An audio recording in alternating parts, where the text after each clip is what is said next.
Կենդանիներին թվարկեք ըստ հիմնական բնակության վայրի հարավից հյուսիս։ Բենգալյան վագր, Ճավայի գորտ, կալիֆորնիական կկկու և սիբիրյան սկյոն։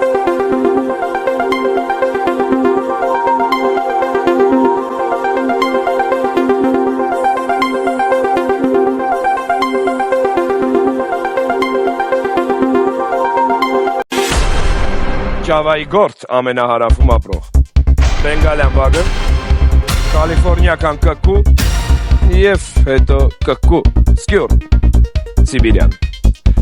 Ովքեր են ամենաառաջինը, կողմնորոշվել և ամենաառաջիններից ով է ամենաարագը։ Ամենը երկուսը և ամենաարագը Արեն Գրիգորյանը։ Սա ֆաունայի ներկայացուցիչներին լավ իմանալն է, թե աշխարհագրությունը